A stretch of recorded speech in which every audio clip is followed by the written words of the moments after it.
Seja bem-vindo a esse vídeo e hoje eu vou reagir ao Douglas do Jesus Cop numa informação, ele compartilhou uma coisa assim que eu considero um assunto de extrema importância e que ninguém está falando sobre isso.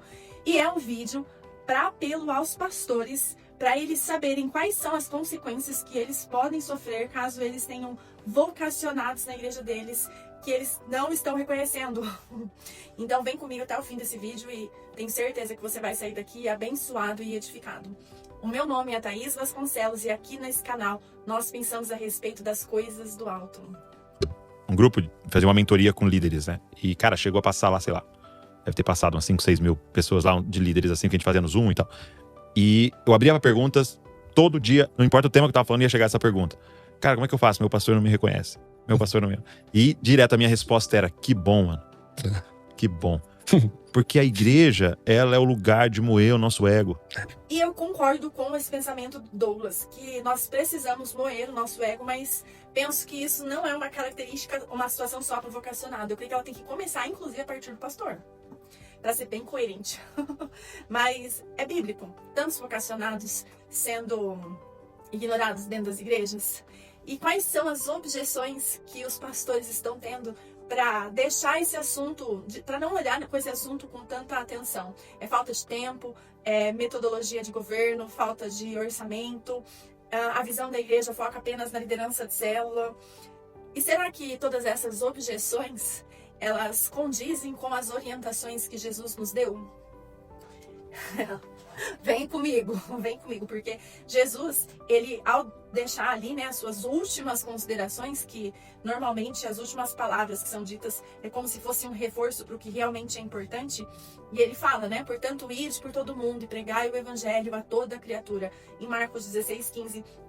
E antes dele subir aos céus, em Atos 1:8, ele dá a última consideração, mas é a última, a mais importante, que ele fala assim, mas receberão poder quando o Espírito Santo descer sobre vocês, e vocês serão minhas testemunhas em Jerusalém, em toda a Judéia e Samaria e até os confins da terra. Atos 1:8. Não parando por aí, no livro de Lucas a gente tem um exemplo assim, ó, maravilhoso. Um exemplo não, uma orientação, porque se tratando de Jesus, não é qualquer coisa que a gente está falando aqui, o mais importante. E ele, Lucas 9, no primeiro envio que ele faz dos discípulos, ele envia 12 para pregar as boas novas. E no capítulo seguinte, em Lucas 10, ele já envia 72.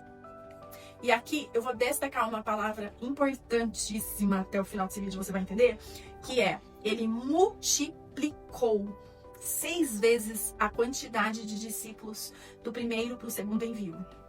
E ainda em Lucas 10:2 ele reforça, a colheita é grande, mas os trabalhadores são poucos. Portanto, peçam ao Senhor da colheita que mande trabalhadores para sua colheita. E daí vem o mover do Espírito Santo, arrebata o coração do irmão, o irmão começa a ter o coração ardendo pela obra, ardendo pela colheita, apaixonado pelo chamado. E dentro da igreja, como é que tá? Totalmente no vácuo.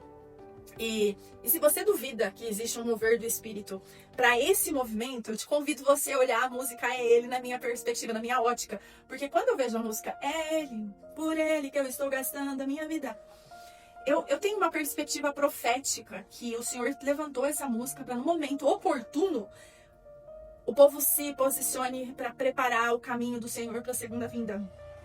E nós cantamos a Ele, nós choramos, e a maior reflexão que eu ouvi as pessoas fazendo, e eu fiz essa reflexão também, se eu realmente estava gastando tudo por amor e com alegria, eu cheguei à conclusão que essa música estava fomentando no meu coração, e acredito que não seja só no meu, mas por uma preparação para um tempo aonde nós vamos nos posicionar como João Batistas, né? E vamos sair, vamos renunciar tudo nas nossas vidas sem saber se nesse último suspiro missionário nós retornaremos para casa. A pessoa que vai sair para fazer missões nesse último momento, ela não sabe, ela só sabe que ela vai e provavelmente não volta para casa. Então, O poder e o Espírito já estão liberados sobre nós. Nós estamos em 2025, na cara do gol do último avivamento. Na cara do gol não, porque eu acredito que gotas desse avivamento já têm sido derramadas sobre a igreja no Brasil. Muitos relatam que aqui a atmosfera é diferente. E nós temos a promessa de sermos celeiros de missões para as nações. E como que os vocacionados estão? Frustrados. Frustrados porque suas lideranças e pastores não estão dando atenção, não estão enxergando o assunto com a devida importância que precisa ter, né? E não é exclusivo de uma igreja local, ela é de todo o Brasil, porque o Douglas falou que ele trabalhava no Zoom com 5, 6 mil, e todas as aulas o assunto nascia. Meu filho, isso aí não é só uma dor, isso aí é uma inflamação que está jorrando. E a consequência... Eu já estava com o esboço desse vídeo totalmente pronto, quando um pensamento mais inteligente que a minha cabeça brotou, falou, você vai olhar a parábola dos talentos. E eu fiquei na dúvida, né? Parábola dos talentos é mais fácil a gente associar isso financeiramente, mas eu fui consultar o grego e as informações que o Lexo traz para ver se realmente cabia isso, né? Se não era só... Fui me certificar para ver se era da minha cabeça. E cabe totalmente. Era tipo a peça que faltava nesse texto. Por quê? Jesus, ele multiplicou os discípulos 6 vezes, de Lucas 9 para Lucas 10. E aqui nós temos também uma questão de multiplicação de talentos que o Senhor confia na mão de líderes e pastores, seja de igreja grande ou de igreja pequena. A referência bíblica é Mateus de 25, de 14 a 30. Eu não vou fazer a leitura desse texto porque ele é amplamente reconhecido, mas o talento é a representação dos recursos que o Senhor coloca na nossa mão. E pessoas são recursos humanos. Então eu não sei qual é a objeção que o senhor pastor tem nesse momento. Se... Não importa qual seja, tenha em mente que na hora oportuna o Senhor te cobrará essas pessoas que foram colocadas na sua mão. E aí é onde você vai dar a resposta para ele, né? Se você multiplicou ou se você enterrou aquilo que foi colocado na sua mão. E é muito séria a consequência que isso tem para você, porque você deixa de desfrutar bênçãos e dádivas do Senhor por ter enterrado esse chamado de muitas pessoas, né? Esse vídeo é um alerta para ter uma reflexão dos pastores, para se organizar, treinar. Você não precisa nem levantar, porque quem está levantando é o próprio Senhor. Então, a única coisa que o Senhor tem que fazer é não atrapalhar a obra do reino. O Senhor tem que ser um facilitador do último avivamento, um facilitador. E depois você pode entrar na... Como que fala? O termo, exatamente, entrar naquilo que o Senhor preparou, né, para aqueles que foram aprovados. Mas vamos voltar aqui para o meu... Então, o Senhor se organize, busque em oração a direção do Senhor a esse respeito, busque outros pastores, igrejas que já têm experiência, né, nessa área. E se você não tem recurso financeiro, não vai ser por isso que o seu missionário ou a sua igreja vai deixar de enviar para alguém, né?